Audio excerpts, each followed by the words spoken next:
Un soir, j'étais chez un camarade de classe. Nous étions en train de travailler sur un projet de groupe que nous devions rendre le lendemain. Je vis dans un appartement dans la ville où se trouve notre université. Et mon camarade de classe vit dans la maison de ses parents, qui se trouve à l'extérieur de la ville. Pour vous rendre à la maison, vous devez emprunter une route à 2 voies, relativement isolée et étroite sur environ 8 à 9 km. Nous avons commencé à travailler sur le projet vers 18h. Et j'ai fini par traîner chez mon ami un moment, après que nous ayons terminé notre travail. J'ai donc quitté sa maison assez tard, vers 23h. Et j'ai commencé à redescendre vers la ville. Je n'avais pas réalisé à quel point il serait difficile de naviguer sur cette route la nuit. Il n'y avait pas de lampadaire, et la route n'était pas entretenue, et criblée de nids de poules. En plus de ça, je n'avais pas de réseau téléphonique. J'ai donc dû conduire très lentement, pour m'assurer de ne pas faire sauter un de mes pneus, car j'avais utilisé ma roue de secours quelques semaines avant. Je suppose que j'étais à environ 4 km de la maison, lorsque j'ai pris un virage serré. Et j'ai vu une camionnette avec un camping-car, garé en diagonale de la route. La manière dont il était garé a complètement entravé mon chemin, et je ne pouvais pas le contourner, car il y avait un ravin des 2 côtés de la route. La seule solution pour moi à ce stade était de reculer. Il y avait un petit coin que je pouvais utiliser pour faire demi-tour avec ma voiture. Au début, je ne voyais pas l'intérieur de la cabine, mais lorsque j'ai allumé mes feux de route, j'ai vu qu'il y avait un homme affalé sur le siège conducteur, la tête appuyée contre le volant, comme s'il avait été assommé après un mauvais accident. J'ai immédiatement senti que quelque chose n'allait pas. La façon dont sa voiture venait de s'immobiliser par coïncidence, dans une position qui bloquait totalement la route, était un grand signal d'alerte pour moi. J'avais entendu des histoires de gens qui faisaient le mort sur la route, pour attirer les personnes sans méfiance hors de leur voiture, afin qu'ils puissent les voler. J'ai décidé de ne pas m'en occuper, et j'ai choisi de retourner chez mon camarade de classe et d'expliquer ce qu'il se passait. J'ai mis ma voiture en marche arrière, et mes yeux faisaient des va-et-vient entre mon rétroviseur et le camion.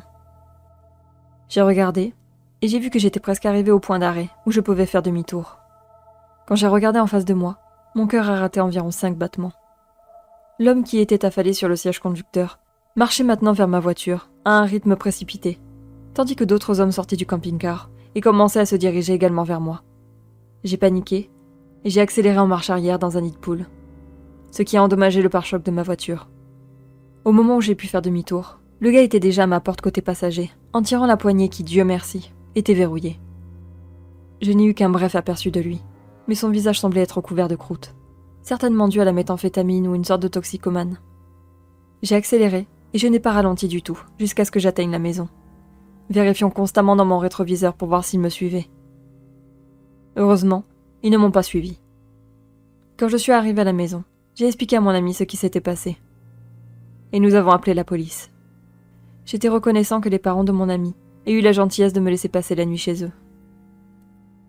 La police n'a trouvé personne sur la route correspondant à la description, mais j'ai déposé un rapport d'incident. Et ils m'ont dit qu'ils seraient à l'affût des véhicules similaires et d'activités suspectes. Mais putain de merde. Je suis toujours aussi secouée par ça. Je continue à avoir la même montée d'adrénaline que j'ai eue quand j'ai vu le gars me charger à chaque fois que j'y repense.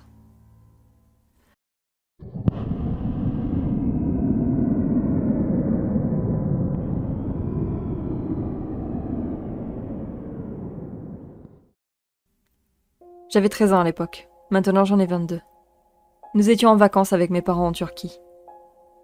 Nous étions dans un hôtel tout compris, et nous profitions des vacances. L'hôtel était plein de touristes de différents pays. Et il y avait ce type d'environ 20 ans, qui me fixait depuis un certain temps. Je me suis sentie mal à l'aise, mais par politesse, je lui ai dit bonjour et demandé comment il allait. Mauvais choix. Les jours suivants, partout où j'étais, il est également apparu soudainement. Il rôdait pendant des heures et me regardait. Il avait une ambiance vraiment étrange autour de lui, et je sentais que je ne devais pas rester seule avec lui. J'étais encore jeune, donc mes parents ne voulaient pas me laisser seule dans un pays étranger. Donc, étant toujours avec eux, l'homme ne pouvait pas me déranger. Mais un soir, il y avait des animations à l'hôtel, ce qui est devenu ennuyeux pour moi après un certain temps. J'ai dit à mes parents que je voulais aller dans ma chambre d'hôtel, et que je les verrais le lendemain. Je suis partie, et j'ai marché jusqu'à l'ascenseur. Ce que je ne savais pas, c'est que le gars qui m'observait depuis des jours m'avait vu partir et il m'avait suivi. Quand je l'ai vu entrer lui aussi, J'avais très peur. Il me regarda silencieusement avec un sourire sinistre. Ça y est, j'ai pensé. Viol, agression, ou peut-être même pire. Et juste avant la fermeture des portes de l'ascenseur, quelqu'un a coincé sa botte pour empêcher les portes de se fermer. Tout ce que je pouvais voir, c'était une botte. Les portes se sont ouvertes, et c'était mon père. Il a vu que le type effrayant partait exactement au même moment où je partais. Et mon père ne lui faisait pas confiance. Il a regardé le gars dans les yeux et lui a dit bonjour. Mon père m'a amené jusqu'à ma chambre d'hôtel. À ce jour, je suis si heureuse et reconnaissante envers mon père d'être venu me sauver, parce que je n'ose même pas imaginer ce qui me serait arrivé s'il ne l'avait pas fait.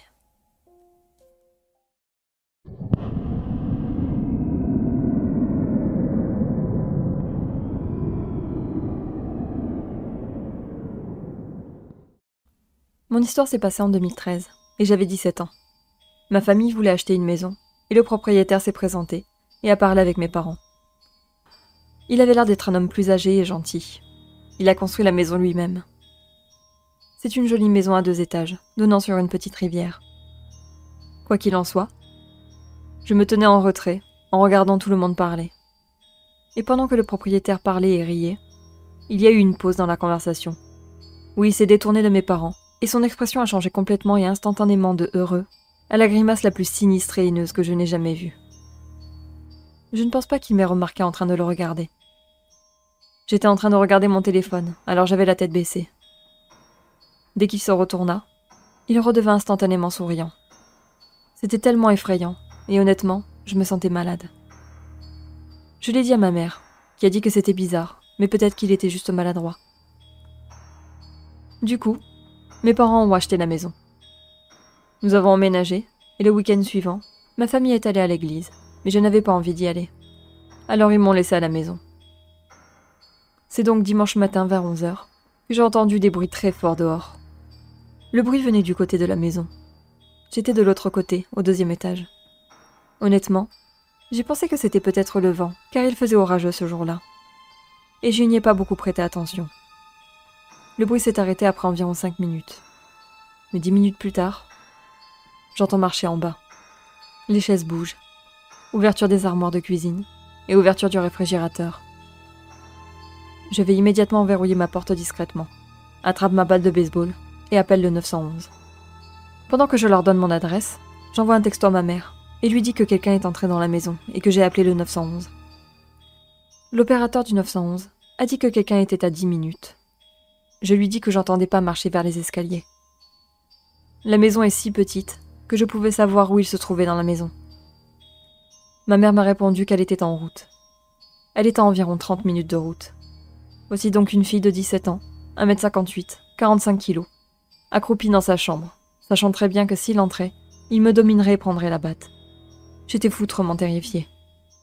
Je l'ai entendu marcher dans le couloir vers ma porte. J'ai vu la poignée tourner et s'arrêter. Et je l'ai entendu se tenir là. Il n'a pas bougé. Je pouvais entendre sa respiration. J'ai eu l'impression que ça a duré une éternité, mais je pense vraiment que c'était environ 10 secondes. Je l'ai entendu se retourner et redescendre. J'ai entendu la porte de derrière s'ouvrir et se refermer. Et environ 3 minutes plus tard, la police est arrivée.